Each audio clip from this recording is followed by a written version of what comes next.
भारत सरकार की योजना है मनरेगा के माध्यम से काम कराना, ग्रामीण क्षेत्र का विकास करना। नई नई योजनाएं अगर गांव में आती हैं तो उसको सरकार की गारंटी है कि 365 दिन में 100 दिन का काम हम मनरेगा के लोगों को देंगे। पहली चीज़ आपके जानकारी के लिए बता दें कि मनरेगा पंचायत राज विभाग से अटैच नहीं है, ये ग्राम विकास से आता है और ग्राम विकास के मंत्री दूसरे हैं। पहली चीज़। दूसरी चीज़ ये कि सरकार के हम अंग हैं।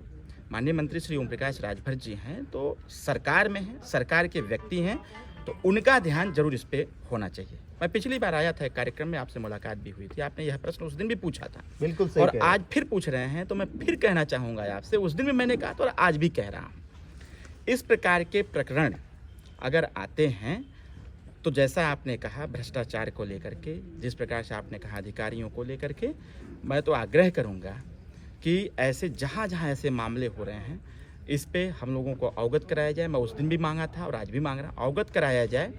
हम लोग इस पे लग करके अगर ऐसी समस्याएं ग्रामीण क्षेत्रों में होंगी तो इसका समाधान कराने का निरंतर और पूरा प्रयास किया जाएगा। अरविंद जी, इससे पहले भी जैसा कि आपने बताया, इससे पहले भी मैंने कहा था, तब आपके पिताजी वहां पे थे, उन्होंने ये बताया था।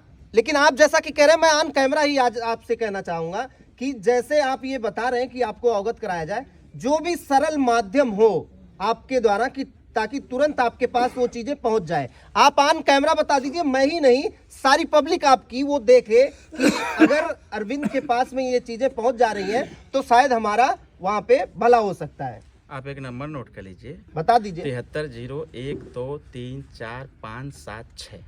प्लीज़ व्हाट्सअप कर दीजिएगा, आपको रिस्पॉन्स भी मिलेगा। ये आप ही का नंबर है सर? ये मैंने नंबर जो बताया है ये नंबर ऑफिस का है, सारे व्हाट्सअप चेक किए जाते हैं। 7301234576 पर इसको आप जो भी एप्लीकेशन बनाना हो बना करके व्हाट्सअप कर दीजिएगा और व्हाट्सअप करने के बाद वो रिसीव होगा और आपको 10 मिनट के बाद उसका रिस्पांस भी प्राप्त होगा।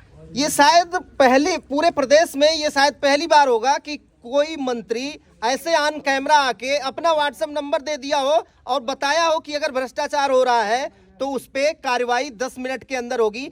आगे क्या होगा ये जरूर आप लोग भी जानेंगे और देखेंगे। एक चीज और बताइए सर, जैसा कि आप यहाँ पे आए भी और पिताजी भी आपके, चूंकि पिताजी का बार बार आपके नाम इसलिए आता है क्योंकि वो एक अलग राजनीति करते हैं और उनके राजनीति से बहुत सारे लोग प्रभावित भी हैं। खासकर अगर मैं बोलूं, ऑन कैमरा बोल सकता हूं कि मैं भी उनसे प्रभावित कुछ चीजों से होता हूं कि जो कि वो ऑन कैमरा ही बड़े खुल के बोलते हैं। आपसे जानना ये है कि जिस प्रकार से आप ही के कार्यकर्ता यहाँ पे किसानों की लड़ाई लड़ रहे हैं, वहां पे किसानों की लड़ाई में खास करके आपके पास में भी वो सारी चीजें पहुंची थी। ये नाले का मामला था और कुछ इस तरीके का दो एक और मामले थे, वो आपके पास तक पहुंचा था। तो उस चीज पे क्या कार्यवाही हो रही है सर? देखिए, हमारे माननीय जिलाध्यक्ष पिछड़ा प्रकोष्ठ प्रमोद चौधरी जी के द्वारा कल भी हमको अवगत कराया गया। पिछली बार हमने जब मैं आया था तो मैंने प्रमोद चौधरी जी से कहा था कि आप एक बार बात करो, अगर नहीं सुनते हैं तो धरना प्रदर्शन की तैयारी करो। 9 तारीख का दिन था, मुझे याद है 9 तारीख का दिन था, 2-3 महीने पहले। हमने इनसे कहा, जैसे ही इन्होंने आवेदन डाला कि भाई ये काम नहीं हो पा रहा है, इसके धरना प्रदर्शन पार्टी करेगी, और इन्होंने कार्यालय से अनुमति मांगा, हमने अप्रूवल भेज दिया। उसके बाद अधिकारियों के हाथ पर फूलने लगे। उन लोगों ने कहा इस पर कार्रवाई होगी, आपको मैं सुनिश्चित करता हूँ। इन्हीं के द्वारा मैसेज दिया गया मेरे पास कि भैया अधिकारी लोगों का कहना ये है कि जो समस्या है इस समस्या का समाधान किया जाएगा, धरना स्थगित कर दिया जाए। हमने कहा वो एज वेस आप जैसा चाहो वैसा करो, लेकिन मैं तो चाहता रहूँगा इसमें। फाइनली इसमें मैं ये कहना चाहता हूँ, अभी मैं लगभग 10 दिन पहले माननीय मुख्यमंत्री जी से मिला था कुछ इशू को लेकर क्योंकि कोई इशू मेरे सामने आता है तो मैं मुख्यमंत्री जी से मिल करके इसका संज्ञान जरूर दिलाता हूँ।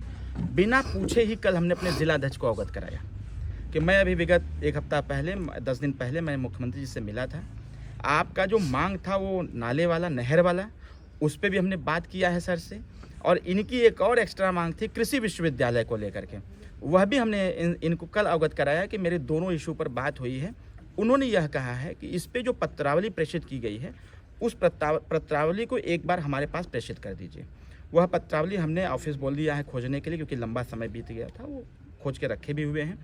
इसके बाद भी हमने आपको अवगत कराया है कि अगर आप चाहें तो फिर से एक पत्र हमको दे दीजिए, ये देते हुए कि पूर्व में भी आपको पत्र से अवगत कराया गया था, ऐसा लिख करके आप दे दीजिए।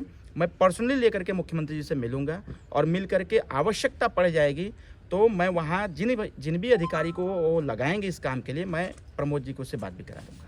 अच्छा, एक चीज और बताइए अरविंद जी, जैसे संभल में जिस तरीके से ये सारी घटनाएं हुई, और संभल में ही नहीं एक झांसी में भी इस तरह की घटना हुई, और एक ही समुदाय के व्यक्ति बार बार इस तरीके का अराजकता फैलाने की अगर कह लिया जाए कोशिश करते हैं, उस पर क्या कहना आपका? देखिए, माननीय मुख्यमंत्री जी का तो अभी कल आपने स्टेटमेंट भी सुना, परसों भी सदन में उन्होंने कहा कि जो लोग भी इस प्रकार के लोग होंगे जो समाज में वैमनस्यता फैलाने का काम करेंगे, अराजकता फैलाने का काम करेंगे, उनके खिलाफ सख्ती से कार्रवाई होगी। और विशेष आपने कहा एक कि विशेष समुदाय के लोग, तो वो विशेष समुदाय के लोगों को खुद समझ लेना चाहिए कि ये सब करने से कुछ फायदा होने वाला नहीं। समाजवादी की सरकार नहीं है, ये एनडीए की सरकार है, और एनडीए की सरकार पूर्व से भी लगातार ऐसे ऐसे काम कर रही थी जिसमें सुप्रीम कोर्ट को भी संज्ञान में लेना पड़ा। ये जो बुलडोजर वाली रीति थी ना, इससे लोग भयभीत हो रहे थे।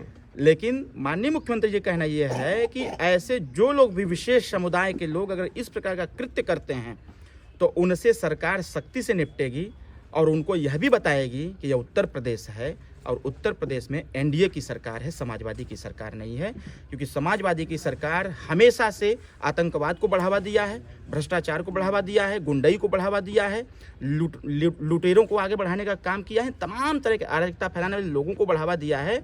इस पे देखा जाए तो अपनी ही सरकार दोबारा रिपीट हुई है। इस सरकार में इस प्रकार की स्थितियां नहीं हो पा रही हैं, लेकिन बार बार ऐसे लोगों के द्वारा इस प्रकार की स्थिति उत्पन्न करने का निरंतर प्रयास किया जा रहा है।